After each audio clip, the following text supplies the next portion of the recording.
Here are 5 myths you probably believe about diabetes. Myth number 1. Diabetes is always caused by diet.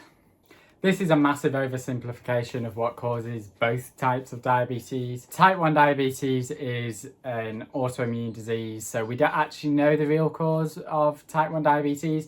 We know that genetics can cause it because some babies are born with type 1 diabetes, and we also know that some environmental risks such as infection and viruses and bacteria can cause it, or medications can cause it. So generally we say that diet doesn't influence the development of type 1 diabetes. There's a lot more research going into it, but for now we're sticking with diet is not really an influence in the development of type 1 diabetes. In type 2 diabetes, our understanding is massively different. So we know that diet is pivotal in the development of type 2 diabetes. However, there are many other contributing factors such as genetics and socioeconomic factors that can sort of support the development of type 2 diabetes. It's not just solely diet all of the time. It can actually be a sort of mix, a melting pot, if you will, of different factors that can influence the development of type 2 diabetes. But generally, the sort of diet causes all types of diabetes is a massive oversimplification. Myth number 2. You can only ever be born with type 1 diabetes. So this one really boils my blood. Type 1 diabetes is a mostly environmental and genetic disease. However, underlying it is autoimmunity.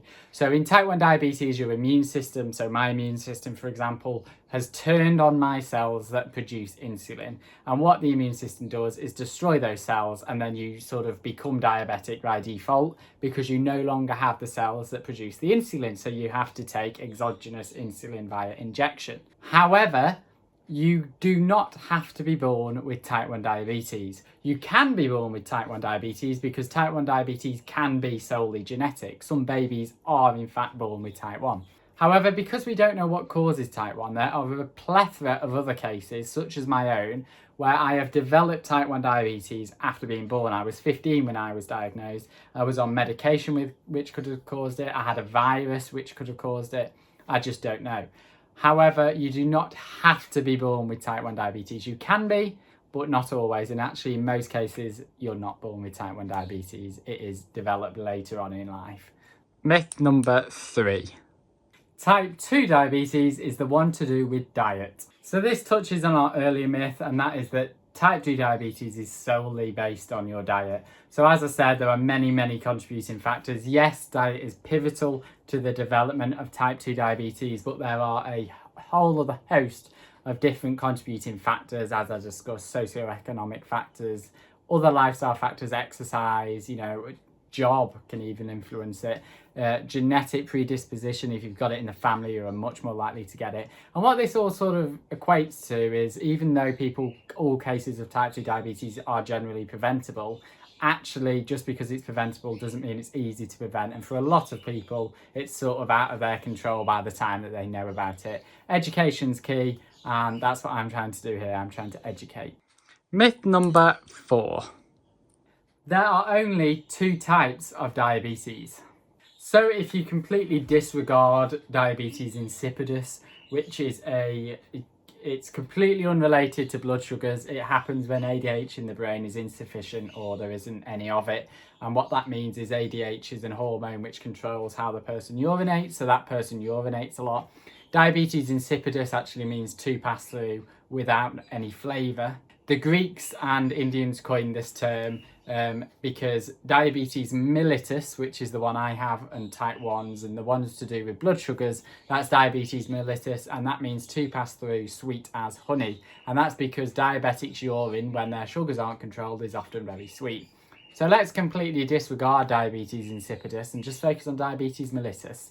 There is neonatal diabetes, there is gestational diabetes, there is cystic fibrosis-induced diabetes, there is steroid-induced diabetes, there is type 1 diabetes, there is type 2 diabetes, there is type 3C diabetes, where there is trauma to the pancreas. It might have been removed surgically, or there's been an infection and that's killed off the cells that produce insulin.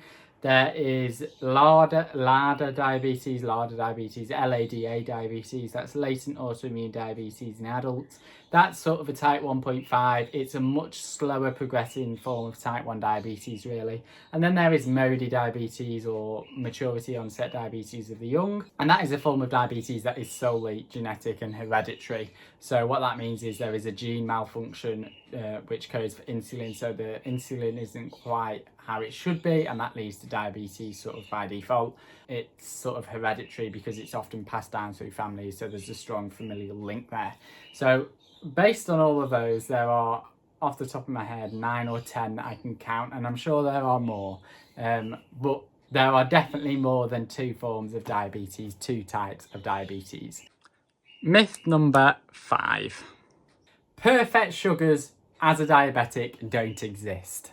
So actually I've sort of tricked you all. Perfect sugars as a diabetic generally don't exist. My sugars are 5.1%, which is a completely healthy, non-diabetic range HbA1c. HbA1c is a measure of your blood sugars over 3 months. Mine competes with many non-diabetics.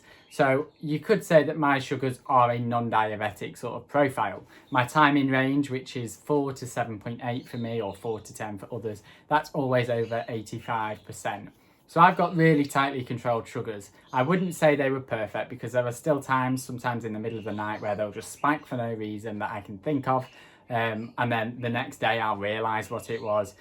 Perfect sugars, though, don't generally exist, and it's something you shouldn't strive for. What you should strive for, and what I have achieved, is perfect balance. And that means that I can enjoy sugary things without spiking to the moon and back. That means I can have sugary snacks. I enjoy ice cream, for example, when I go out to the ice cream farm nearby. I enjoy popcorn when I go to the cinema. And because I have been so tightly controlled my diabetes, I know exactly how much insulin I should take. I know exactly the effect those sugars are going to have on my sort of whole system. I can help you achieve this. You just have to sign up for my free one-to-one coaching consultations on my website, justaboutbloodsugar.com, or through my page, group, or bios in my social medias. So essentially I'm offering it completely free. It's a quick 15-minute call just to go over your diagnosis, your story, your journey so far with diabetes, how I might be able to better your understanding of diabetes so that you too can achieve tighter control and better management overall. So they're completely free. Sign up to them. I can help not achieve perfect sugars, but I can help achieve perfect balance, which is the alternative in diabetes. But yes, those are the 5 myths of diabetes. Did you believe any of them, or are you diabetic like me and you actually knew that all 5 of them were myths? Let me know. Just lastly, one of the things, many people wonder why these myths are so widespread, and actually many people who believe these genuinely think they're factual. It's a lack of education. It's the misrepresentation and misinformation effect, where somebody says something wrong, teaches a load of people that misinformation, that those people then go and misinform everybody else. And that's sort of how we get to the stage that we are at. The next thing is then the confirmation bias effect, where people hear something that they all already knew. They might have thought that diabetes was caused by diet, all forms were caused by diet. They hear that, oh yeah, that must be true because I already knew that. So there's those 2 effects really that influence why these are also widespread. Check out my website here, justaboutbloodsugar.com, to book your free coaching consultation. It is literally, you just click on this blue button here and it takes you to the form. You fill out the form and then we will automatically be in touch with you to arrange an appointment. So yes, I can help achieve that balance that every diabetic so desperately wants and needs, but some people just don't know where to start. I might be able to help with that, and that is what that free consultation is about. So sign up now, and I will look forward to seeing you all in another video.